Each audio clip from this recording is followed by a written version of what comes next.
Assalamualaikum warahmatullahi wabarakatuh. Let me introduce myself. My name is Randy Saputra, NPM 2241147. I'm from class management 22B. Nah, pada kesempatan kali di pertemuan 7 ini, saya akan menjelaskan mengenai materi tentang teknik pengambilan sampel. Nah, yang pertama saya akan menjelaskan mengenai definisi atau pengertian mengenai teknik pengambilan sampel. Nah, apa itu teknik pengambilan sampel atau yang biasa disebut dengan sampling? Teknik pengambilan sampel adalah suatu proses dan cara mengambil sampel untuk memperkirakan keadaan suatu populasi. Nah, teknik sampling ini dibagi menjadi dua jenis, yaitu probabilitas sampling dan non-probability sampling. Nah, untuk probability sampling ini adalah metode pemilihan sampel dari suatu populasi dengan menggunakan kaidah-kaidah probabilitas. Nah, teknik penarikan sampel ini di mana setiap unsur atau elemen sampling diberi kesempatan yang sama untuk diikutkan atau dipilih dalam sampel. Nah, ada beberapa syarat yang dilakukan untuk pemilihan sampel. Nah, syarat dalam penggunaan sampel ini yang pertama ada sampel probabilitas. Nah, ini adalah tersedianya daftar anggota populasi atau daftar unsur elemen populasi kerangka sampel atau bisa disebut dengan sampling frame.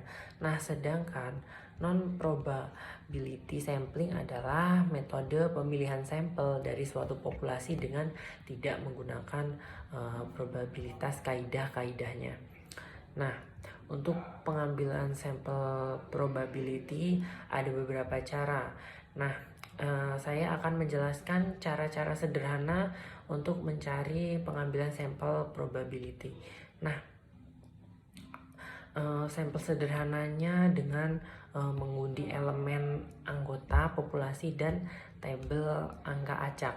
Nah, sistemik jenis pengambilan sampel probabilitas ini di mana setiap unit K dalam daftar yang dipilih untuk dimasukkan ke dalam sampel atau cluster membagi populasi menjadi banyak subgroup. Nah, di mana setiap subgroup ini terdiri atas elemen yang sama. Nah, di bagian stratified penarikan sampel acak ini harus terstruktur dilakukan dengan membagi anggota populasi dalam beberapa sub. Nah, subkelompok yang disebut strata, lalu suatu sampel dipilih dari masing-masing strata. Nah, yang selanjutnya ada pengambilan sampel non-probabilitas. Nah, untuk pengambilan sampel non-probabilitas, pengambilan sampel ini secara serampangan tanpa menjelaskan derajat kepresentatifannya, tetapi lebih kepada kenyamanan peneliti.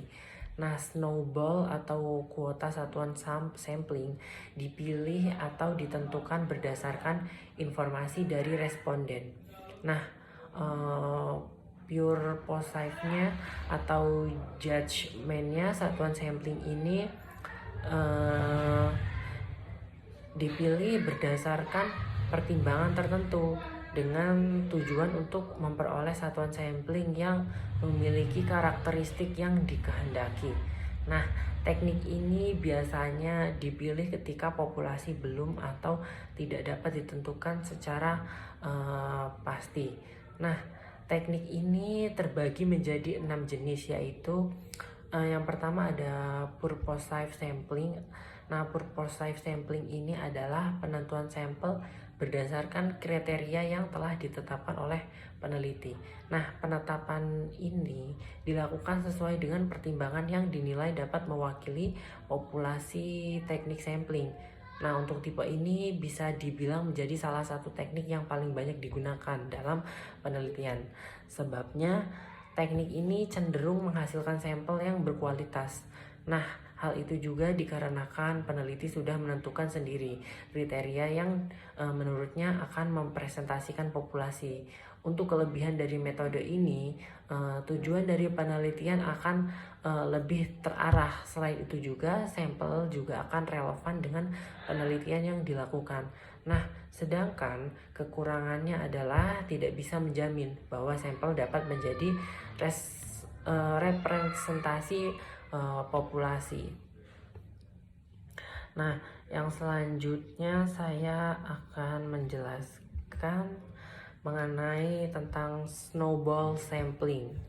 Nah, pada bagian snowball sampling ini juga dikenal dengan teknik bola salju. Nah, teknik pengambilan sampel ini dilakukan dengan cara wawancara kepada sampel pertama untuk mengambil sampel berikutnya dan secara terus-menerus hingga nantinya kebutuhan sampel dapat terpenuhi seperti bola salju yang akan terus membesar juga menggelinding dari atas ke bawah. Nah, teknik ini cocok untuk penelitian yang membutuhkan privasi yang tinggi. Misalnya pada kelompok-kelompok seperti penderita HIV, penyintas kekerasan seksual, dan lain sebagainya. Nah, accidental sampling ini adalah teknik pengambilan sampel yang sifatnya lebih incidental. Jadi sampel yang diambil sesuai dengan orang-orang yang memang kebetulan ditemui oleh peneliti. Nah, jadi misalnya adalah penelitian terhadap kepuasan konsumen. Nah, pada penelitian ini biasanya menunggu pembeli untuk dijadikan sebagai sampel penelitian.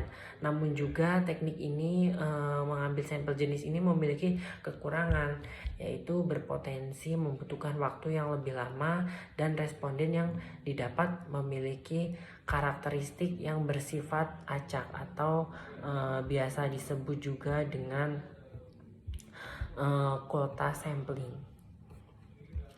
Nah, selanjutnya saya akan menjelaskan mengenai kesimpulan dari teknik sampel ini. Nah, kesimpulannya teknik pengambilan sampel ini adalah dengan cara menentukan sampel penelitian lebih dulu. Misalnya dalam sehari penelitian menetapkan harus mendapat 10 sampel untuk diteliti. Nah, kelebihan dari teknik ini adalah pengambilan sampelnya bersifat lebih praktis karena sampelnya sudah diketahui.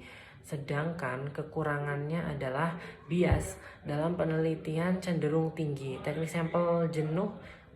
pengambilan sampel jenuh ini adalah menggunakan seluruh populasi sebagai sampel. Nah, teknik ini digunakan ketika populasi yang akan diteliti kurang dari 30 orang. Nah, sampling sistematis atau systematic sampling, teknik sampling sistematis ini dilakukan dengan cara yang sistematis, yaitu misalnya dengan memberikan nomor terhadap populasi yang akan diteliti. Misalnya ketika ingin meneliti 20 siswa, maka sampel-sampel itu akan diurutkan dari 1 hingga 20. Nah, sekian penjelasan dari saya mengenai teknik pengambilan sampel ini. Saya akhiri. Wassalamualaikum warahmatullahi wabarakatuh dan terima kasih.